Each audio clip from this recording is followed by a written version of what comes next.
মাজুলীৰ চুমুকলিতাই বিচাৰি পালে পোহৰৰ এটা বাট।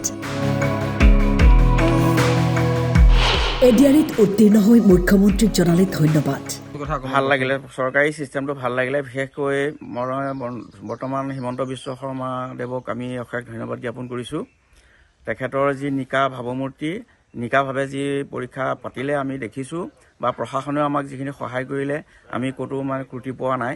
তাই ৰাইজজনৰ ক্ষেত্ৰত আমি যোৱাৰ লগে লগে আমাৰ মাজুলী জিলা প্ৰশাসনে সহায় কৰি আমাক সুবিধা কৰি দিছে। বিশেষভাৱে সক্ষম যুৱকজনৰ পিতৃৰ চকুত চকুলো। সৰুতে দৃষ্টিশক্তি হেৰুৱাই পেলোৱা যুৱকজনৰ সফলতাত আজি আনন্দিত ঘৰখন, আনন্দিত গাঁওখন। চুমু কলিতাই হেনো সদায় কৈছিল পাছ কৰিম। সঁচা হ'ল চুমুৰ কথা। সেইটো সদায় কয় মই পাছ কৰিম বুলি, সদায় কয় সি পাছ কৰিম বুলি। মাজুলীৰ বামুণী গাঁৱৰ বিশেষভাৱে সক্ষম যুৱক চুমু কলিতা ৪ৰ্থ বৰ্গৰ পৰীক্ষাত উত্তীৰ্ণ হয়। ভাল লাগিছে।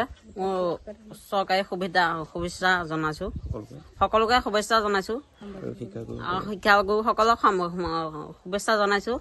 আৰু মোৰ অসুবিধা যথেষ্ট অসুবিধা আছে, কিন্তু আঁতৰত যাতে নপৰে, ওচৰতে যেন পৰে, তাকে ধন্যবাদ জনাইছোঁ। আশা কৰিছিলোঁ, বহুত আশা কৰিছিলোঁ। নিকাভাৱে পৰীক্ষা অনুষ্ঠিত কৰাৰ বাবে পৰিয়ালৰ লোকে বিশেষভাৱে ধন্যবাদ জনাইছে মুখ্যমন্ত্ৰী ডাঙৰীয়াক। আৰু মুখ্যমন্ত্ৰী মহোদয়ে কোনো ঘোচ ঘাচ নোহোৱাকৈ যে নিকাভাৱে এই পৰীক্ষা অনুষ্ঠিত কৰি ইয়াৰ দৰে এটা ল'ৰাক আমি এই পৰীক্ষাত অৱতীৰ্ণ কৰাব পাৰিছোঁ, তাতকৈ আৰু সৌভাগ্যৰ বিষয় একো নাই। আচলতে চেষ্টাই হৈছে সফলতাৰ মূল মন্ত্ৰ। চুমুৰ বিশ্বাস আছিল নিজৰ ওপৰত। যুৱকজনৰ সাফল্যত আজি সকলো সুখী।